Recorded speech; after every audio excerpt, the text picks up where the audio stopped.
فرزند زہرا یہ حالات برے ہیں۔ کاشانہ بصیرت ایک ایسا مکمل یوٹیوب چینل جس پر محروم بصارت کے لیے بالخصوص اور تمام افراد کے لیے بالعموم سینکڑوں کی تعداد میں اسلامی کتب دستیاب ہیں۔ لہذا گزارش ہے کہ آپ اپنی ذمہ داری نبھاتے ہوئے کاشانہ بصیرت کو سبسکرائب کرنے کے ساتھ ساتھ بیل آئیکن کو پریس کیجیے تاکہ آپ علم کے حصول کے ساتھ ساتھ مذہب اہل بیت کی اشاعت میں بھی اہم کردار ادا کرتے رہیں۔ کاشانہ بصیرت۔ فرزند زہرا یہ حالات برے ہیں۔ بسم اللہ الرحمن الرحیم۔ اب ہم کتاب تنزیل امامیہ جدید کے پارٹ نمبر 22 کا آغاز صفحہ نمبر 268 سے کر رہے ہیں۔ 5واں باب پنجم، ہیڈنگ ہے حضرت امیر علیہ السلام کے بعض نصوص خلافت حقہ پر بعض بیجا اعتراضات کے جوابات، اور اس میں چند فصلیں ہیں۔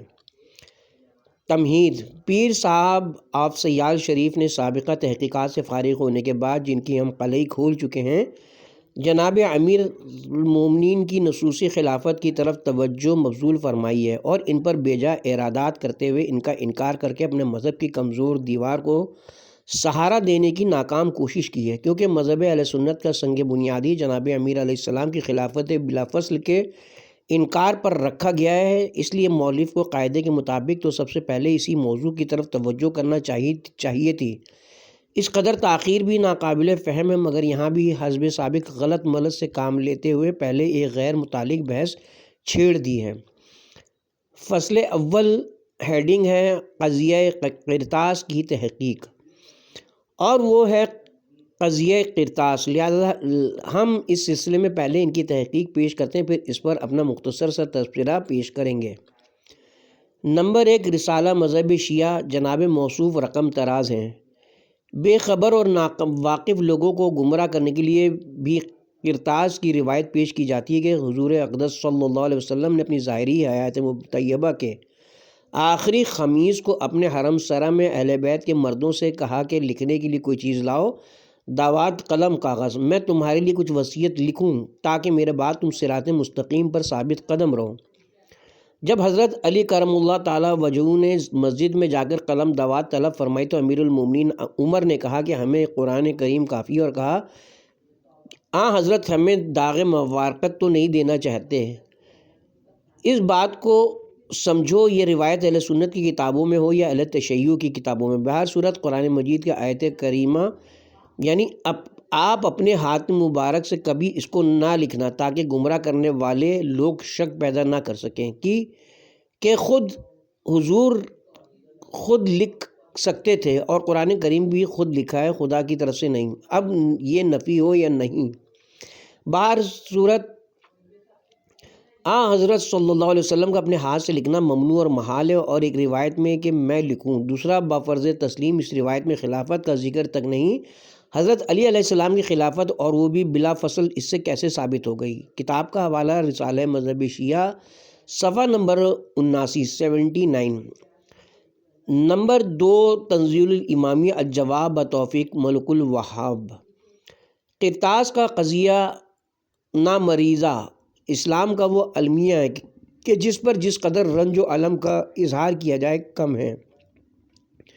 برادران اسلامی سے گلو خلاصی کرانے کے لیے جس قدر ہاتھ پیر مارتے ہیں سب بے سود ہے، ان کے گلے سے یہ پھندا نہیں نکلتا، اور وہ اپنے خلیفہ ثانی کو اس دلدل سے نکالنے کے لیے جس قدر زور لگاتے ہیں وہ الٹا اس میں دھستے چلے جاتے ہیں۔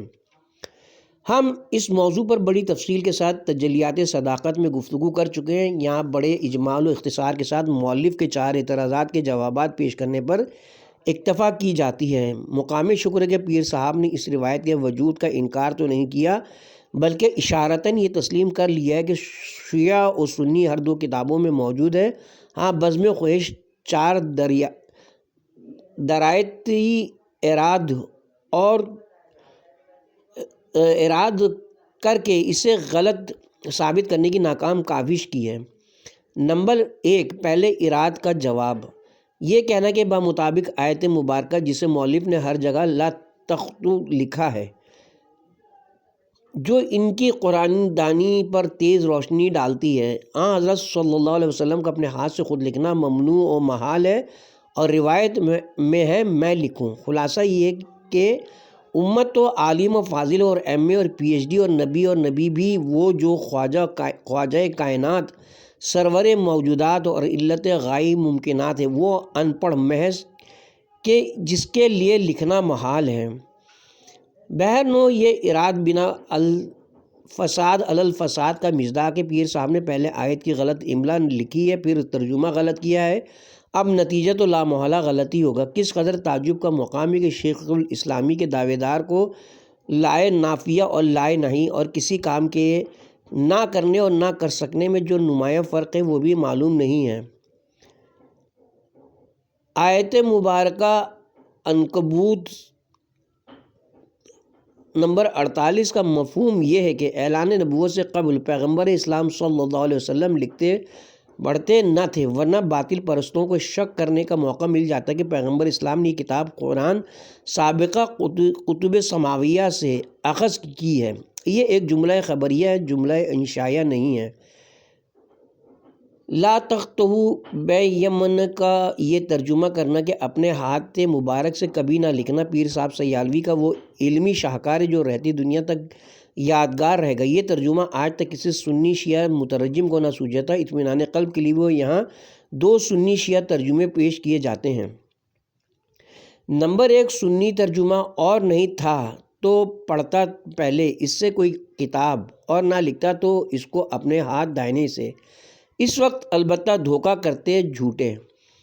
کتاب کا حوالہ ترجمہ شاہ رفیع الدین دہلوی۔ نمبر 2، شیعہ ترجمہ، اور اے رسول قرآن سے پہلے نہ تو تم کوئی کتاب بھی پڑھتے تھے اور نہ اپنے ہاتھ سے تم لکھا کرتے تھے، ایسا ہوتا تو یہ جھوٹے ضرور تمہاری نبوت میں شک کرتے۔ ترجمہ مولانا فرمان علی۔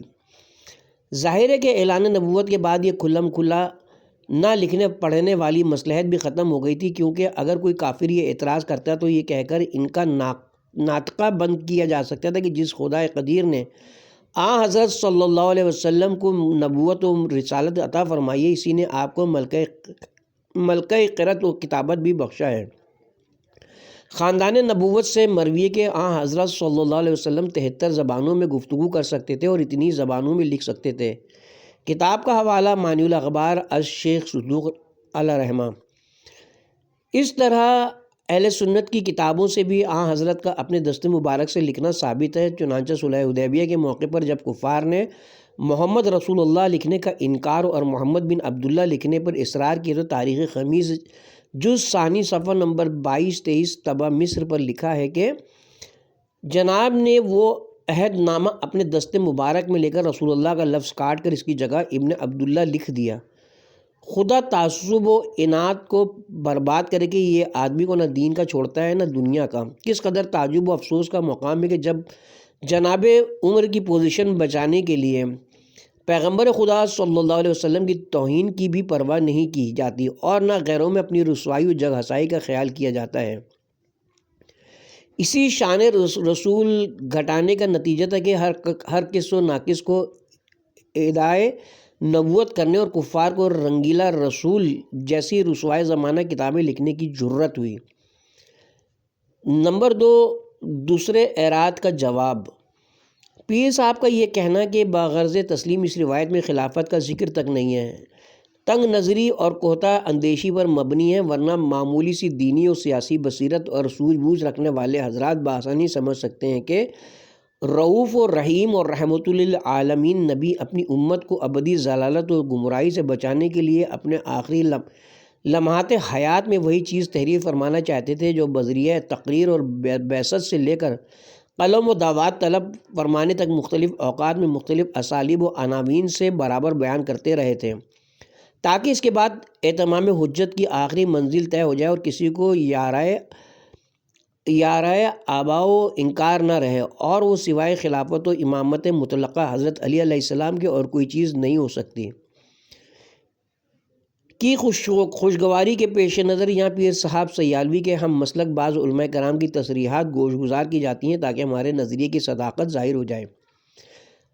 علامہ خفاجی تحریر فرماتے ہیں حضرت صلی اللہ علیہ وسلم کا مقصد یہ تھا کہ خلافت کا مسئلہ واضح کر دے تاکہ اس میں لوگ باہم اختلاف نہ کریں۔ کتاب کا حوالہ نسیم الریاض شرح شفا قاضی ایاز جلد نمبر 4 صفحہ نمبر 307 طبع مصر۔ اسی طرح علامہ عسقلانی نے لکھا ہے حضرت صلی اللہ علیہ وسلم اپنے بعد اپنا خلیفہ معین کرنا چاہتے تھے۔ علامہ غزالی نے روایت قرطاس کو جن الفاظ میں نقل کیا اس نے تو اس اجمال کا پردہ ہی چاک کر دیا۔ چنانچہ سر العالمین صفحہ نمبر 9 مطبوعہ بمبئی سن 1896 عیسوی میں لکھتے ہیں رسول خدا نے اپنی وفات کے وقت فرمایا مجھے کاغذ اور دوات لا کر دو تاکہ میں ہر قسم کے اجمال و اشکال کو دور کر کے تمہیں بتا دوں کہ میرے بعد خلافت کا حقدار کون ہے۔ اس پر عمر نے کہا ان کو اپنے حال پر چھوڑ دو کہ وہ بہکی ہوئی باتیں کر رہے ہیں معاذ اللہ۔ ان حقائق کے بعد بھی اس حقیقت میں کوئی شک و شبہ باقی رہ جاتا ہے کہ رحمت للعالمین ہر قسم کے قیل و قال، قتل و قتال اور جنگ و جدال کا خاتمہ کرنے کے لیے اپنے حقیقی جانشین کے نام کو ضبط تحریر میں لے آنا چاہتے تھے، لیکن تاڑنے والے تاڑ گئے، نام انہی کا لکھیں گے جن کا 20 بار زبانی نام بتا چکے ہیں۔ اس لیے اپنی درینہ امیدوں پر پانی پھرتا دیکھ کر دماغ رسول پر بھی حملہ کرنے میں جھجک محسوس نہ کی اور وہ تحریر نہ لکھنے دی، اور خلق عظیم کے مالک نے ناراض ہو کر ان کو اپنی بزم نبوت سے نکال دیے، بخاری وغیرہ۔ نمبر 3 تیسرے اعراض کا جواب۔ پیر صاحب کے تیسرے اعراض کا خلاصہ یہ ہے کہ ایتونی کا صیغہ جمع مذکر کا ہے، لہٰذا اگر بالفرض عمر نے قلم دعوات پیش نہیں کی تو حضرت علی علیہ السلام نے تعمیل حکم کر کے قلم و دعوات کیوں نہ پیش کر کے وہ تحریر لکھوائی۔ ہم اس کے جواب میں یہی کہہ سکتے ہیں کہ یہ معنی کہ روایت میں ایتونی جمع مذکر کا صیغہ ہے، مگر ظاہر ہے کہ یہ خطاب انہی لوگوں سے متعلق ہے جن کے گمراہ ہو جانے کا پیغمبر اسلام صلی اللہ علیہ وآلہ وسلم کو خدشہ تھا، جیسا کہ لن تزولوا بعدی کے الفاظ سے واضح ہے، لیکن وہ بزرگوار جو بنص آئے مباہلہ نفس رسول ہو اور بشہادت آیت تطہیر معصوم عین الخطا ہو اور بمطابق فرمان رسالت ہادی و مہدی اور کائنات کو صراط مستقیم پر چلانے والا ہو، اسے یہ تحریر لکھوانے کی کیا ضرورت تھی؟ علاوہ بنی یہ بات بھی نظر انداز کرنے کے لائق نہیں کہ جب بقول برادران اسلام شمع رسالت کے سب سے بڑے پروانے نے حضرت صلی اللہ علیہ وسلم پر ہذیان کی تہمت لگا دی تھی اور اکثریت نے اس کی ہاں میں ہاں ملا دی تھی، تو بعد ازاں حضرت امیر یا کوئی اور شخص وہ تحریر لکھوا بھی لیتا تو اس کا وزن کیا ہوتا؟ نمبر 4 چوتھے اعراض کا جواب۔ پیر صاحب آف سیال شریف کا یہ کہنا کہ فرض کریں حضور خلافتی لکھتے ہیں، مگر جب حضور فرما رہے کہ میرے بعد خلیفہ ابو بکر ہوگا، اس کے بعد عمر، کیا اللہ تعالیٰ کا رسول اللہ کے حکم اور اپنے ارشاد کے خلاف دوسری خلافت لکھتے ہیں؟ جہاں تک اس بات کا تعلق ہے کہ پیغمبر اسلام کا کوئی قول و فعل منشاء خدا بندی کے خلاف نہیں ہوتا اور نہ ہی ان کے قول و فعل میں تضاد اور اختلاف ہوتا ہے، لہٰذا وہ وہی لکھوائیں گے جس کا انہیں خدا حکم دے گا اور جس کا خود بھی زبانی اظہار کر چکے ہوں گے۔ یہ برحق ہے اور ہر مسلمان کا اس پر پختہ ایمان ہے۔ ہم خود پیر صاحب کے دوسرے اعراض کے جواب میں اس بات کا اظہار و اقرار کر چکے ہیں، لیکن بموجب پیر صاحب اس سے جو نتیجہ اخذ کرنا چاہتے ہیں، یعنی شیخین کی خلافت کا، اس بات کو قیامت تک درست نہیں ہو سکتا۔ تفسیر صافی اور دیگر کتب شیعہ کے حوالے سے پیر صاحب نے جس روایت کا سہارا لیا ہے وہ تار عنکبوت سے بھی زیادہ کمزور ہے۔ بات دراصل یہ تھی کہ جس طرح پیغمبر خاتم نے بعلام اللہ اپنے بعد واقع ہونے والے بعض فتن اور ملاہم کی خبریں دیں، اسی طرح اپنی بعض ازواج عائشہ کو بطور راز یہ خبر بھی دی تھی کہ میرے بعد تمہارا باپ خود بخود خلافت و بادشاہی حاصل کرے گا۔ پھر ایک اور زوجہ حفصہ کو خطاب کر کے فرمایا پھر تمہارا باپ، مگر ان کو یہ تاکید کر دی کہ اس راز کو افشا نہ کرے، اور جب ان ازواج نے اس راز کو اپنے باپ کے سامنے افشا کر دیا تو خدا نے فرمایا تمہارے دل ٹیڑھے ہو گئے ہیں، اس لیے توبہ کرو۔ چنانچہ یہ تمام واقعہ سورہ تحریم کی ان آیات میں مذکور ہے۔ سورہ تحریم آیت نمبر 3 اور 4۔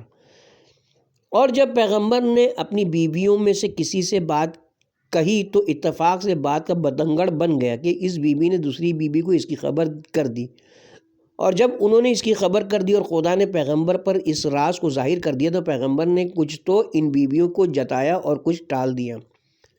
پس جب پیغمبر نے جس قدر جتانا منظور تھا ان بیوی کو بتایا تو ان بیوی نے حیران ہو کر پیغمبر سے پوچھا کہ آپ کو یہ سب خبر کس نے دی؟ پیغمبر نے جواب دیا کہ مجھ کو خبر دی اس خدا نے جو سب کچھ جانتا اور ہر طرح کی خبر رکھتا ہے۔ سو پیغمبروں کی دونوں بیویوں اس حرکت سے خدا کی جانب میں توبہ کرو تو تمہارے حق میں بہتر ہے، کیونکہ تم دونوں نے کج روی اختیار کی ہے۔ ترجمہ نذیر احمد دہلوی۔ دل اہل خرد سے انصاف طلب ہے۔ کیا اس چیز کا نام خلافت کا اعلان ہے؟ کیا قرآن و حدیث میں کہیں اس بات کا تذکرہ ہے کہ خدا نے ابو بکر و عمر کو میری خلافت کے لیے مقرر کیا ہے، یا میں ان کو خلافت کے لیے نامزد کرتا ہوں، یا یہ میرے برحق جانشین ہیں؟ بلکہ یہاں تو صرف یہ پیشگوئی فرمائی گئی ہے کہ یہ حضرات میرے بعد خود بخود خلیفہ اور بادشاہ بن بیٹھیں گے اور بس۔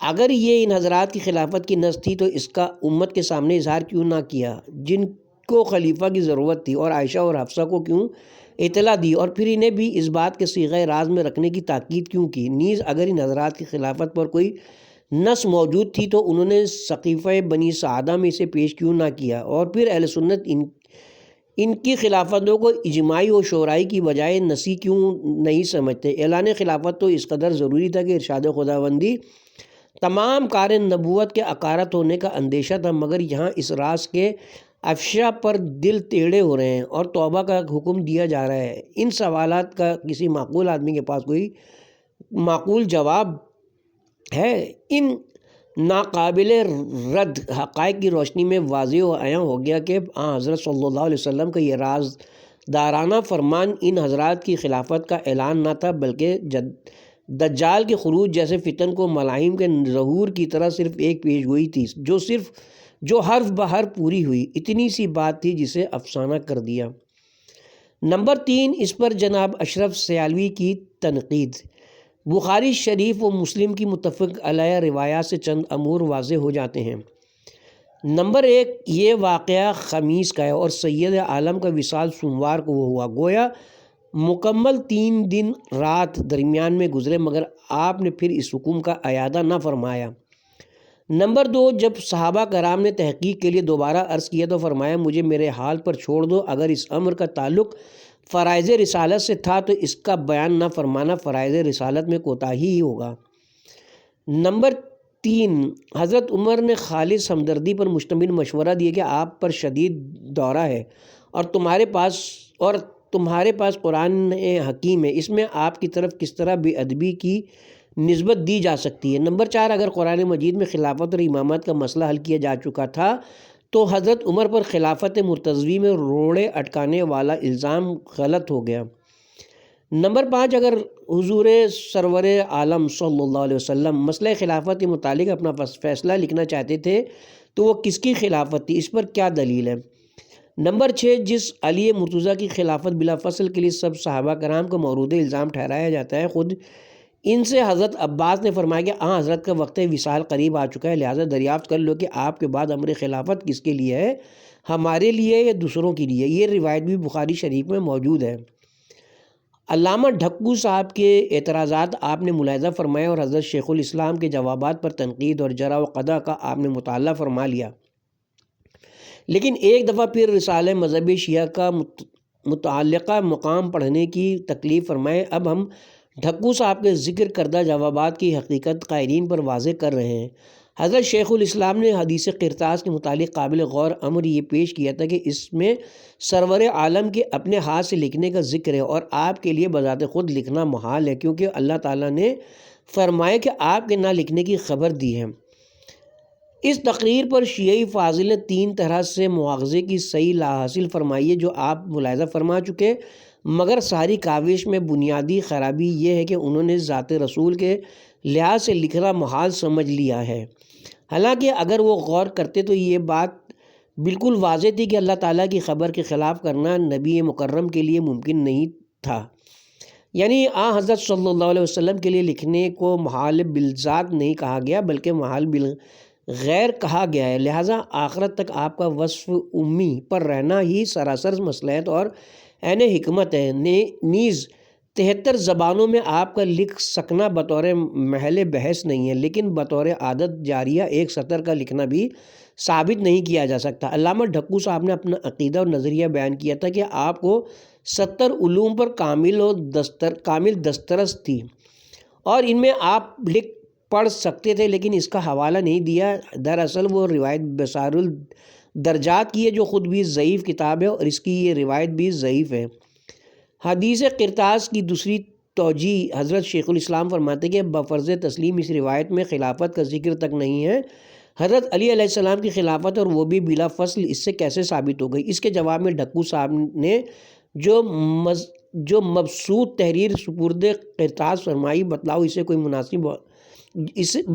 کوئی مناسبت حضرت شیخ الاسلام کے فرمان سے ہے؟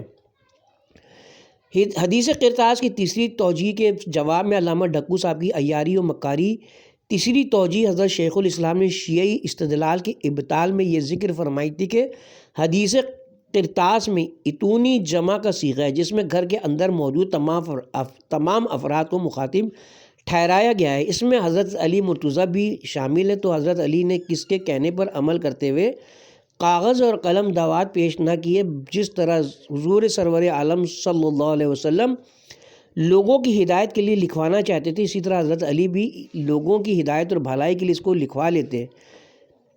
دعویٰ ہذیان در حقیقت ہذیانی ہی ہے۔ یاد رہے کہ اہل سنت کی کسی کتاب میں قطعاً یہ مذکور نہیں ہے کہ حضرت عمر نے آپ کی طرف ہذیان کی نسبت دی تھی، آپ نے صرف خالص ہمدردی کی بنا پر مشورہ دیا تھا۔ حضور نبی کریم صلی اللہ علیہ وسلم پر درد کا غلبہ ہے اور تمہارے پاس اللہ تعالیٰ کی کتاب موجود ہے، لہٰذا اس وقت آپ کو تکلیف نہ دی جائے۔ چوتھی توجیہ کے جواب میں ڈھکو صاحب کی حقائق پر پردہ پوشی حدیث قرطاس سے شیعی استدلال کے ابطال میں چوتھی وجہ حضرت شیخ الاسلام نے بیان فرمائی تھی کہ فرض کر لیتے کہ حضور خلافت ہی لکھنا چاہتے تھے، مگر جب آپ فرما رہے ہیں کہ میرے بعد خلیفہ بلا فصل ابو بکر ہوگا اور ان کے بعد عمر، دیکھو تفسیر صافی و قمی وغیرہ، تو کیا آپ اللہ تعالیٰ کے حکم کے خلاف اور اپنے ارشادات کے خلاف کوئی دوسری خلافت لکھ سکتے تھے؟ پیغمبر اسلام نے حفصہ کو بتلایا تھا۔ تفسیر قمی، صافی، مجموع البیان وغیرہ کتاب کے حوالے تھے یہ۔ نمبر 4، اس پر ہمارا تبصرہ۔ سیالوی صاحب جائیں گے آپ کس طرف شیعوں کو چھیڑ کے، رکھ دیں گے تیرے مذہب کا بخیہ ادھیڑ کے۔ جیسا کہ پہلی بار اس تلخ حقیقت کا اظہار کیا جا چکا کہ طول لا طائل دینے، بات کا بتنگڑ بنانے اور رائی کا پہاڑ بنانے میں اشرف سیالوی صاحب کا کوئی ثانی نہیں ہے۔ یہی وجہ ہے کہ انہوں نے اپنے نامہ اعمال کی طرح تحفہ حسینیہ جلد نمبر 2 کے 67 صفحات تو سیاہ کر دیے، مگر کام کی بات ایک بھی نہ کر سکے، کیونکہ بگڑی ہے کچھ ایسی کہ بنائی نہیں بنتی۔ ہیڈنگ ہے نمبر 1، قضیہ نامرضیہ قرطاس اہل سنت کے گلے کا وہ پھندا ہے جس سے وہ قیامت تک گلو خلاصی نہیں کرا سکتے، یہ ہیڈنگ تھی۔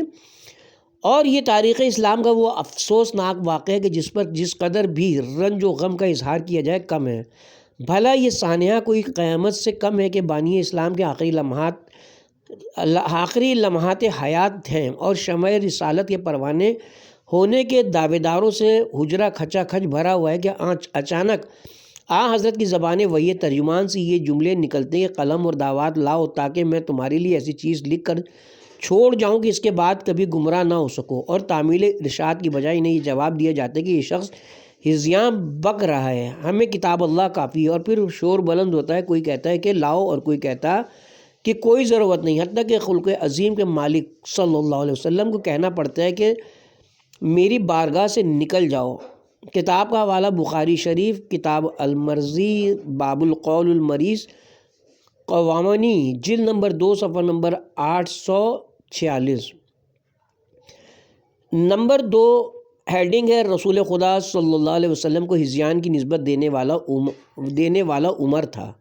اگرچہ اشرف سیالوی صاحب کہتے ہیں کہ یاد رہے اہل سنت کی کسی کتاب میں قطعاً یہ مذکور نہیں کہ حضرت عمر نے آپ کی طرف ہذیان کی نسبت دی تھی۔ کتاب کا حوالہ تحفہ حسینیہ جلد نمبر 2 صفحہ نمبر 353۔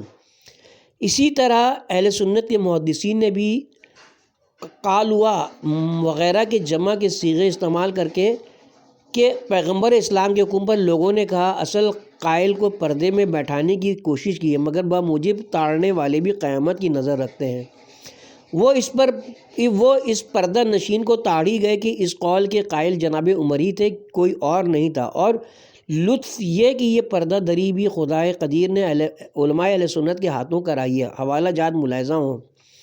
نمبر 1 شرح دیوانی متنبی لا بالبقل ابقری جلد نمبر 1 صفحہ نمبر 9 مطبوعہ مصطفیٰ البابی حلبی مصر 1971 میں دیوان مطلبی کے اس شعر کی شرح کرتے ہوئے لکھا ہے کہ یعنی ہجر کے معنی ہذیان کے ہیں، اور ہذیان اس کلام کو کہا جاتا ہے جو تب زدہ آدمی شدت بخار کے وقت کرتا ہے، اور اسی سے عادت عرب کے مطابق عمر بن خطاب کا یہ جملہ کہ اس مرد کو ہذیان ہو گیا ہے۔ نمبر 2 نسیم الریاض شرح شفا قاضی ایاز جلد نمبر 1 صفحہ نمبر 327 پہ لکھا ہے عمر نے کہا کہ اس مرد کو ہذیان ہو گیا ہے، ہمیں کتاب اللہ کافی ہے۔ نمبر 3 نہایہ ابن اسیر جلد نمبر 4 صفحہ نمبر 255 طبع مصر میں صراحت موجود ہے کہ القائل کانا عمر، یعنی پیغمبر اسلام کی طرف ہذیان کی نسبت دینے والا عمر بن خطاب تھا۔ نمبر 4 نسیم الریاض شرح شفا قاضی ایاز جلد نمبر 4 صفحہ نمبر 308 طبع استنبول میں لکھا ہے بعض ترک میں اس حدیث کے یہ وارد ہیں کہ عمر نے کہا کہ نبی ہذیان بول رہے ہیں۔ لفظ ہجر بفت اول و ضمہ ثالث ہے، یعنی جو بری بات کہے۔ حوالے تو اور بھی بہت موجود ہیں، مگر ہم سمجھتے ہیں کہ 4 معتبر شہادتوں سے تو زنا جیسا سنگین جرم بھی ثابت ہو جاتے، تو کیا ان 4 مستند شہادتوں سے عمر کا پیغمبر اسلام کی طرف ہذیان کی نسبت دینا ثابت نہیں ہو سکتا؟ بس ایک نگاہ پہ ٹھہرا ہے فیصلہ دل کا۔ ہم سیالوی صاحب سے پوچھتے ہیں کہ سر العالمین کو چھوڑیے کہ وہ غزالی کی تصنیف ہے یا نہ، یہ تو آپ لوگوں کی پرانی عادت ہے کہ جب اپنے مدعا پر زد پڑتی تو صحیح بخاری بھی غلط بخاری بن جاتی ہے، اور جس سے مدد حاصل ہو جائے وہ کچی بھی ہو تو پکی روٹی بن جاتی ہے۔ مگر یہ بتائیں کہ یہ 4 کتابیں جن کے حوالے اوپر پیش کیے گئے ہیں وہ اہل سنت کی کتابیں ہیں یا نہ؟ اور اگر ہیں اور یقیناً ہے تو پھر آپ کا عمر کا دفاع کرنا کہ انہوں نے پیغمبر اسلام صلی اللہ علیہ وسلم کی طرف یہ نسبت نہیں دی، خود آپ کا ہذیان نہیں ہے۔ بد نہ بولے زیر گردوں گر کوئی میری سنے، ہے یہ گنبد کی صدا جیسی کہے ویسی سنے۔ آپ علامہ ذہبی متوفی سن 748 ہجری، حافظ ابن حجر عسقلانی متوفی سن 852 ہجری، اور علامہ محمد بن ابراہیم الوزیر الیمانی متوفی سن 840 ہجری سے زیادہ عالم نہیں ہیں۔ انہوں نے سر العالمین کو غزالی کی ہی تصنیف تسلیم کیا ہے۔ ملاحظہ و میزان الاعتدال فی نقد الرجال جلد نمبر 1 صفحہ نمبر 500 تذکرہ حسن بن صبا طبع مصر لسان المیزان جلد نمبر 2 صفحہ نمبر 215 طبع حیدرآباد دکن، اور الروز الباسم فی بالذهب عن سنہ ابی قاسم جلد نمبر 1 صفحہ نمبر 15 مطبوعہ الافتاء والد اوت الورشاد الریاض سن 1983۔ سیالوی صاحب کا تعویلات کا جال بچھانا کہ عمر صاحب پیغمبر اسلام صلی اللہ علیہ وسلم کے مشیر تھے، اور انہوں نے حضرت صلی اللہ علیہ وسلم کو زحمت سے بچانے کے لیے مشورہ دیا تھا، اور باوجود یہ کہ خمیس اور سوموار میں مکمل 3 شب و روز کا فاصلہ ہے، مگر دوبارہ لکھنے کی خواہش نہ فرمائی۔ معلوم ہوتا ہے کہ عمر کا مشورہ پسند آ گیا تھا۔ ہاں، یہ مشورہ اس قدر پسند آیا تھا کہ اس گستاخی کو بزم رسالت سے ہی نکال دیا تھا۔ ہیڈنگ ہے اہل سنت کے بعد ارادات کے محققانہ جوابات۔ پیر سیالوی ہوں یا اشرف سیالوی یا دوسرے مناظرین اہل سنت، وہ بموجب ڈوبتے کو تنکے کا سہارا اپنے مذہب و مسلک کی گرتی ہوئی دیوار کو کچی پکی اینٹوں کا سہارا تو بہت دیتے ہیں، مگر بگڑی ہے کچھ ایسی کہ بنائے نہیں بنتی۔ نمبر 1 مثلاً کبھی کہتے ہیں کہ اس روایت میں پیغمبر اسلام صلی اللہ علیہ وسلم کا اپنے ہاتھ سے لکھنے کا تذکرہ ہے، مگر بمطابق نص قرآنی اے رسول آپ اس سے پہلے نہ کوئی کتاب پڑھتے تھے اور نہ ہی اپنے دائنے ہاتھ سے کچھ لکھتے تھے، ورنہ باطل نوازوں کو شک و شبہ کرنے کا موقع مل جاتا کہ ادھر ادھر سے نقل مار کر قرآن مرتب کر ڈالا ہے۔ اس آیت میں صرف اعلان نبوت سے پہلے حضرت صلی اللہ علیہ وسلم کے لکھنے پڑھنے سے اجتناب کرنے کا تذکرہ کیا گیا ہے کہ آپ نہ پڑھتے تھے نہ لکھتے تھے۔ ظاہر ہے کہ کسی خاص مصلحت کے تحت حسب ظاہر نہ لکھنا اور نہ پڑھنا اور ہے، اور لکھ پڑھ نہ سکنا اور، لہذا پیر آپ سیال کا یہ کہنا کہ بہر صورت حضرت صلی اللہ علیہ وسلم کا اپنے ہاتھ مبارک سے لکھنا محال اور ممنوع ہے۔ رسالہ مذہب شیعہ صفحہ نمبر 79 اور اشرف سیالوی کا اس کی یہ تعویل کرنا کہ یہاں محال سے محال عقلی مراد نہیں ہے بلکہ محال بالغیر ہے مراد ہے، یہ تعویل کی بدترین مثال ہے، اور اگر بفرض محال اس کو لا تختہو کو نہیں پر بھی محمول کیا جائے تو بھی یہ آپ کی عصمت اختیاری کے خلاف ہے۔ اور ہم نے جو تنزیل امامیہ میں حضرت امام جعفر صادق علیہ السلام کے ارشاد کے مطابق یہ لکھا ہے کہ یہ لکھا تھا کہ حضرت رسول خدا صلی اللہ علیہ وسلم 73 زبانوں میں لکھ پڑھ سکتے تھے۔ اس پر اشرف سیالوی صاحب نے لکھا ہے کہ علامہ ڈھکو صاحب نے اس کا حوالہ نہیں دیا۔ کتاب کا حوالہ تحفہ حسینیہ جلد نمبر 2 صفحہ نمبر 339، حالانکہ اس حدیث کا حوالہ تنزیل امامیہ میں موجود ہے، یعنی معین الاخبار للصدوق علیہ رحمہ۔ علاوہ بری کتاب الخصائل شیخ صدوق اور سادس بحر الانوار وغیرہ میں بھی مرقوم ہے، لہٰذا خود بصائر الدرجات کا حوالہ دینا اور پھر خود کتاب اور روایت کو ضعیف قرار دینا کسی طرح بھی درست نہیں ہے۔ باقی رہا پیغمبر اسلام صلی اللہ علیہ وسلم کو امی کہنا تو وہ اس وجہ سے نہیں کہ وہ پڑھنا لکھنا نہیں جانتے تھے، بلکہ امام جعفر صادق علیہ السلام کے فرمان کے مطابق اس لیے امی تھے کہ وہ ام القریٰ یعنی مکہ مکرمہ کے رہنے والے تھے۔ کتاب کا حوالہ تنزیل انبیاء سید مرتضیٰ علم الہدا وغیرہ۔ نمبر 2، حضرت علی علیہ السلام نے وہ تحریر کیوں نہ لکھوائی، اور کبھی کہتے ہیں کہ اگر عمر نے قلم دعوات اور کاغذ پیش کرنے سے انکار کیا تھا تو حضرت علی بھی وہاں موجود تھے اور صیغہ بھی جمع کا تھا، تو انہوں نے وہ تحریر کیوں نہ لکھوائی؟ تو اس کا جواب ظاہر ہے کہ جب کوئی طبیب کہے کہ نسخہ شفا لکھوا لو تو مریضوں کو نسخہ لکھوا لینا چاہیے، نہ کہ تندرست و توانا کو۔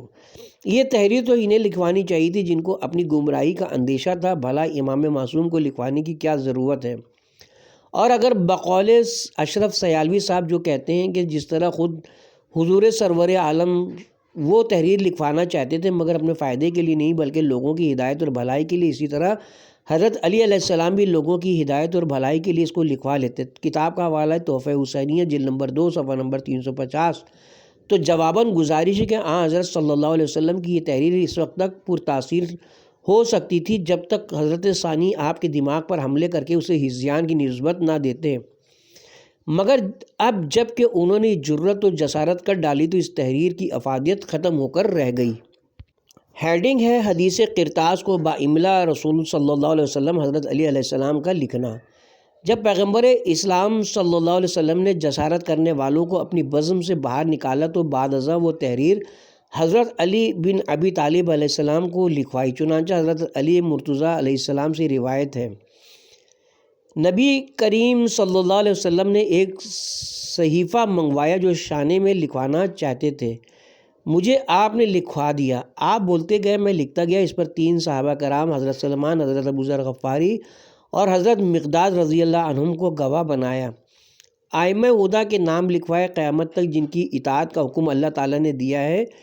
ان میں پہلا نام میرا لیا، پھر میرے بیٹے حسن کا، پھر حسین کا، پھر میرے بیٹے حسین کی نسل سے 9 امام لکھوائے۔ اسی طرح اس پر حضرت سلمان، حضرت ابو ذر، حضرت مقداد رضی اللہ عنہم نے اٹھ کر گواہی دی۔